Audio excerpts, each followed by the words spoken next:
Ça fait longtemps qu'on s'est pas vu. Mais je ne peux pas vous expliquer tout maintenant, ça serait beaucoup trop long. Bref, installez-vous, et bon visionnage.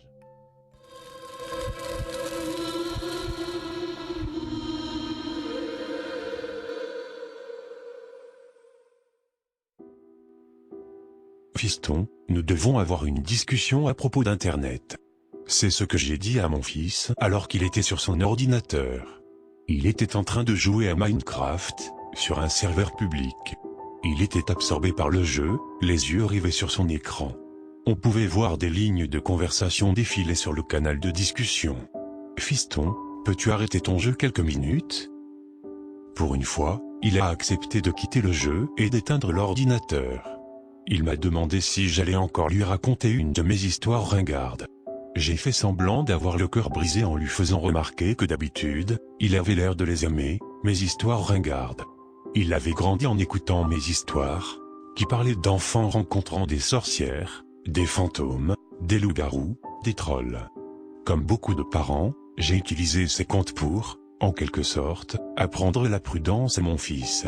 Les pères célibataires, comme moi, se doivent d'user de tous les outils mis à notre disposition pour l'éducation des enfants.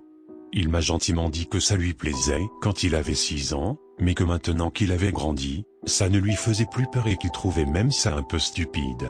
Il a ajouté qu'il voulait bien en écouter une quand même sur Internet, mais seulement si je la rendais vraiment très effrayante.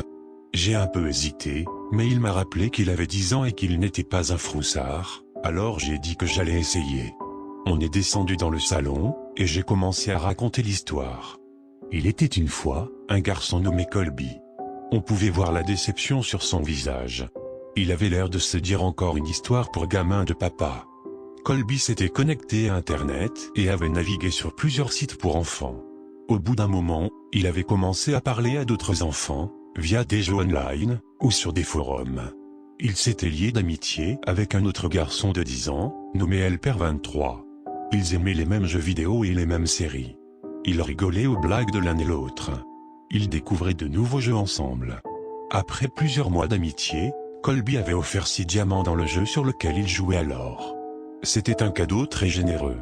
L'anniversaire de Colby s'approchait à grands pas, et LP23 voulait lui offrir un super cadeau dans la vraie vie. Colby avait pensé que ce ne serait pas grave s'il donnait son adresse à LP23, à condition qu'il promette de ne pas la divulguer à des étrangers, ou à des adultes. LP23 avait juré de ne rien dire, même pas à ses propres parents, et avait posté le colis. J'ai interrompu mon récit pour demander à mon fils s'il pensait que c'était une bonne idée que l'enfant donne son adresse à LP23. Il a dit que non. Malgré lui, il avait fini par se laisser emporter par l'histoire. Eh bien, Colby ne trouvait pas l'idée bonne non plus. Il se sentait coupable d'avoir donné son adresse, et sa culpabilité ne faisait qu'augmenter, de plus en plus.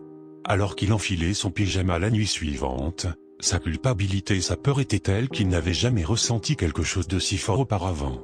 Il s'était convaincu d'avouer la vérité à ses parents.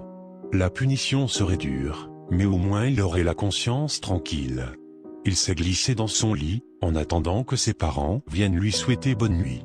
Mon fils savait que la partie effrayante allait venir. Malgré ce qu'il avait dit avant, il était quand même un peu angoissé, et agrippait fermement mon bras. Colby entendait le moindre bruit de sa maison. La machine à laver qui tambourinait dans la pièce d'à côté, les branches d'arbres qui frappaient les vitres, son petit frère qui dormait dans la chambre voisine. Et d'autres bruits qu'il ne pouvait pas identifier. Puis les bruits de pas de son père qui s'approchait de la porte de sa chambre. « Papa ?» avait-il dit nerveusement. « J'ai quelque chose à te dire. » Son père a alors passé la tête dans l'entrebâillement de la porte, mais l'angle de celle-ci était bizarre. Dans l'ombre, il semblait que sa bouche ne bougeait pas et que ses yeux n'étaient pas normaux. « Oui, fiston ?» La voix n'était pas normale non plus. « Tout va bien, papa ?» a demandé Colby. « Oui, oui » a répondu le père, toujours avec cette voix bizarre. Colby s'est enfoncé dans les couvertures, inquiet. « Maman est là. » « Me voilà. » La tête de sa mère a émergé en dessous de celle de son père. Sa voix semblait fausse, forcée. « Allais-tu nous dire que tu as donné notre adresse à LPR23 ? Tu n'aurais pas dû faire ça. » Nous t'avons toujours dit de ne pas révéler tes données personnelles sur Internet. Elle a continué. Ce n'était pas un enfant. Il faisait juste semblant d'en être un. Tu sais ce qu'il a fait? Il est venu chez nous, a pénétré à l'intérieur, puis nous a assassinés, tous les deux. Juste pour passer un bon moment avec toi. Un homme a alors émergé de derrière la porte de sa chambre, tenant dans ses mains des têtes tranchées. Colby hurlait et haletait, tandis que l'homme laissait tomber les têtes sur le sol, dégainant un large couteau. Il est entré dans la chambre, et s'est dirigé vers le garçon. Mon fils avait hurlé également. Il se protégeait les yeux avec ses mains. Mais l'histoire ne faisait que commencer. Après plusieurs heures, le garçon était quasiment mort, et ses cris s'étaient transformés en pleurs. Le tueur avait alors remarqué les lamentations d'un bébé venant de la chambre voisine. C'était un régal pour lui, lui qui n'avait jamais encore assassiné un bébé, et était alors enthousiaste à cette idée.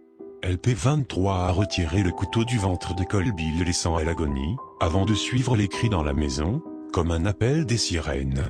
Dans la chambre du bébé, il s'est approché du landau, et a pris le nourrisson dans ses bras.